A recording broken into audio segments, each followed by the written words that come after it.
Every week is Fashion Week for me.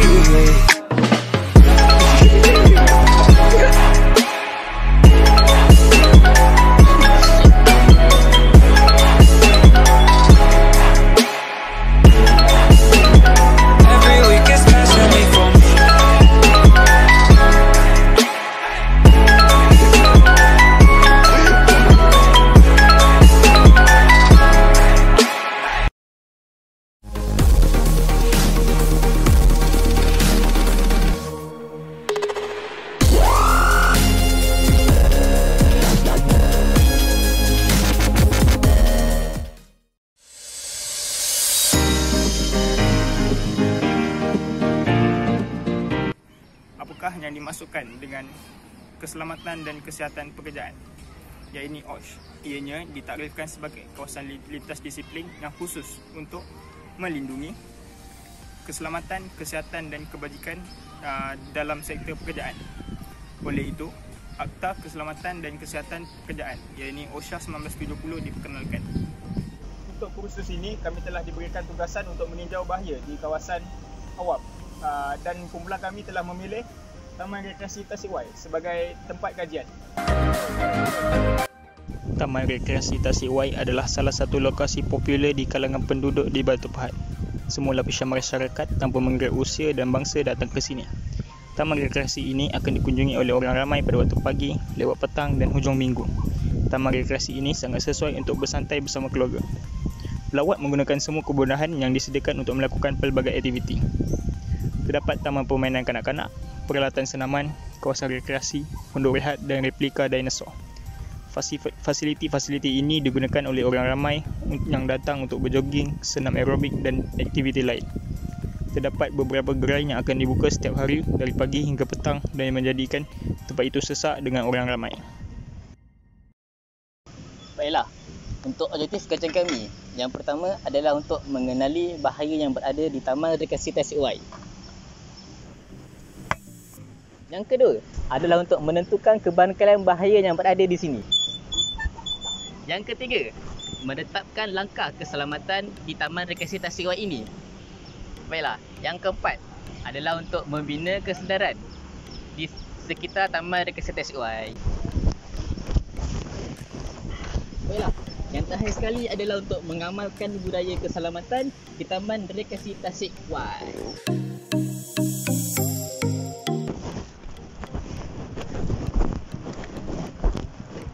Seterusnya untuk metodologi. Untuk metodologi kami telah menggunakan 3 kaedah, iaitu kaedah pemerhatian, temu bual dan juga kaedah penilaian risiko. Untuk kaedah pemerhatian, kami telah dapati terdapat beberapa kawasan yang telah menjadi tumpuan kami untuk kami mengenal pasti segala bahaya daripada segi kesihatan dan juga keselamatan. Kedua adalah kaedah temu bual. Kami telah menemu bual beberapa orang pengunjung Taman Rekreasi Tasik Y untuk menanyakan mereka beberapa soalan tentang isu keselamatan dan kesihatan di Taman Rekreasi Tasik Y ini. Seterusnya adalah kaedah penilaian risiko. Untuk kaedah penilaian risiko, langkah pertama yang kami lakukan adalah mengenal pasti aktiviti ataupun kawasan yang kami dapati berbahaya. Selepas itu, kami akan mengenal pasti segala bahaya yang berkemungkinan berada di tempat yang kami lakukan itu. Seterusnya menentukan risiko-risiko yang akan mungkin berlaku apabila orang awam yang berhampiran dengan kawasan yang ditandakan berbahaya. Seterusnya adalah implikasi, iaitu kesan daripada bahaya tersebut kepada orang ramai. Dan akhir sekali adalah pelan tindakan kawalan risiko, di mana plan yang dilakukan untuk mengenal pasti sama ada bagaimana cara untuk mengawal risiko itu, sama ada daripada segi membaik pulih ataupun meletakkan papan tanda atau sebagainya.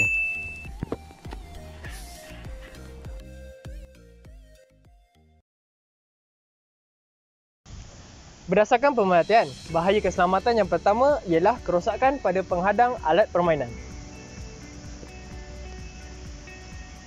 Kesan daripada bahaya ini, kanak-kanak akan jatuh dari ketinggian yang tinggi dan boleh menyebabkan kecederaan yang boleh membawa maut. Kawalan risiko semasa yang digunakan ialah pita amaran yang digunakan untuk menandakan bahawa kawasan ini berbahaya.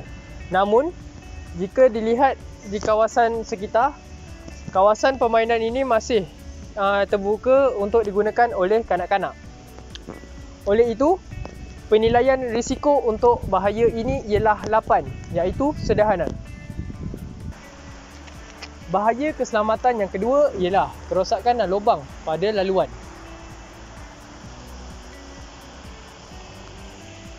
Kesan daripada bahaya ini boleh menyebabkan seseorang jatuh dan mengalami kecederaan pada bahagian tubuh badan.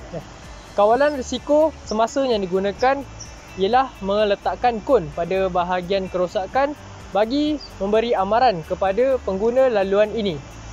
Oleh itu, penilaian risiko untuk bahaya ini ialah 6, iaitu sederhana.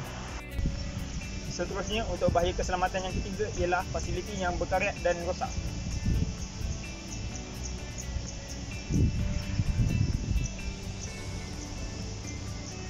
Kesan daripada bahaya ini ialah akan menyebabkan kecederaan dan sakit belakang. Kawalan risiko sementara yang diletakkan ialah dengan meletakkan sokongan sementara seperti batu. Penilaian risiko bagi bahaya ini ialah 9, iaitu sederhana. Seterusnya, untuk bahaya keselamatan yang keempat ialah trek yang licin selepas hujan dan berlumut.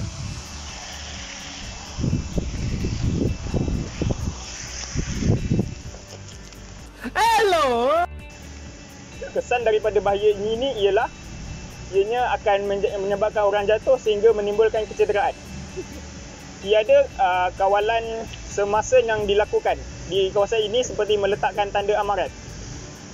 Penilaian risiko bagi bahaya ini ialah 8, iaitu sederhana. Okey, baiklah. Untuk bahaya yang kelima adalah kayu yang telah terbiar di kawasan permainan kanak-kanak. Untuk kesan bagi bahaya ini adalah orang masyarakat boleh jatuh dan menyebabkan kecederaan, khususnya kepada kanak-kanak. Okey, untuk kawalan risiko semasa bagi bahaya ini tidak digunakan, iaitu meletakkan pita amaran. Penilaian risiko pula bagi bahaya ini adalah 8. Maafkan saya, iaitu 12, iaitu tinggi. Baiklah. Untuk bahaya yang seterusnya, iaitu bahaya yang ke-6, iaitu tasik yang tidak berpagar. Okey, tasik yang tidak berpagar ni mengakibatkan seseorang boleh jatuh dan seterusnya menyebabkan seseorang itu lemas dan mengakibatkan kematian.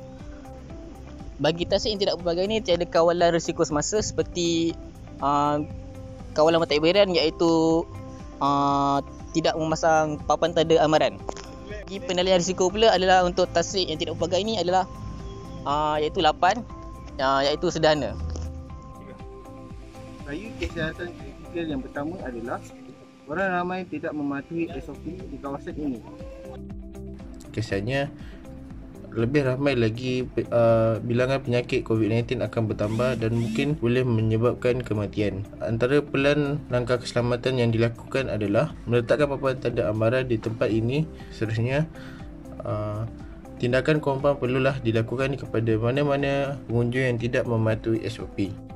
Dan penilaian risiko bagi bahaya ini adalah 16, iaitu tinggi. Untuk bahaya kesihatan yang terakhir adalah longkang yang tersumbat. Okey, baiklah.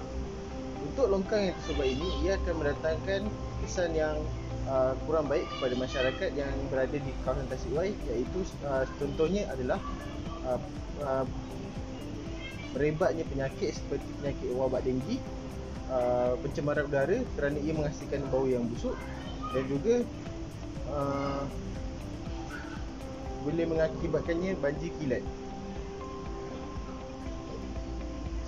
Tiada kawalan risiko semasa dilakukan di kawasan ini seperti aktiviti pembersihan. Oleh itu, penilaian risiko bagi kawasan ini adalah 12, iaitu tinggi. Bahaya yang timbul mestilah diatasi dengan segera.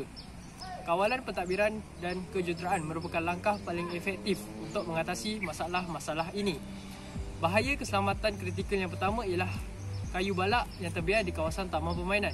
Sebagai langkah kawalan, pihak yang bertanggungjawab mestilah membuang balak tersebut dan melakukan aktiviti pembersihan secara berkala. Bahaya keselamatan seterusnya ialah kerosakan pada alat permainan. Sebagai langkah kawalan, pihak yang bertanggungjawab mestilah membaiki atau menggantikan kemudahan tersebut dengan segera dan melakukan kerja penyelenggaraan secara berkala. Bahaya keselamatan lain ialah laluan yang rosak dan berlubang. Sebagai langkah kawalan, pihak yang bertanggungjawab mestilah membaiki laluan tersebut dengan segera. Bahaya keselamatan lain ialah kemudahan yang rosak dan mekarat. Sebagai langkah kawalan, pihak yang bertanggungjawab mestilah menggantikan kemudahan tersebut dengan yang baru.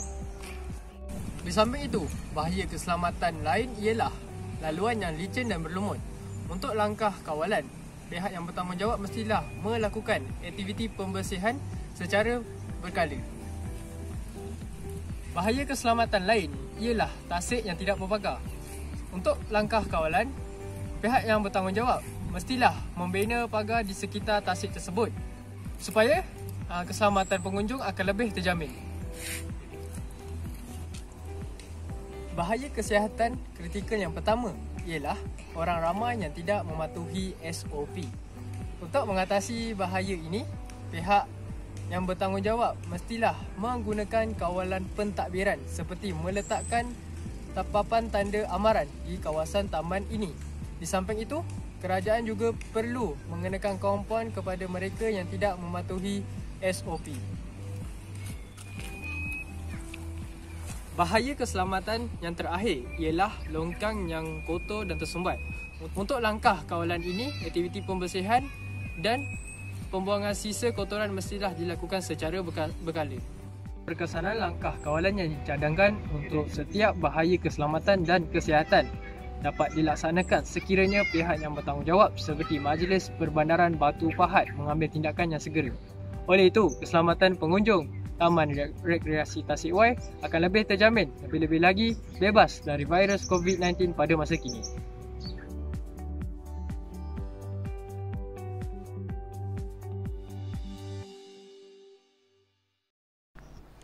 Berdasarkan projek yang dijalankan, kami telah membuat satu poster tentang salah satu bahaya yang terdapat di Taman Rekreasi Tasik Y.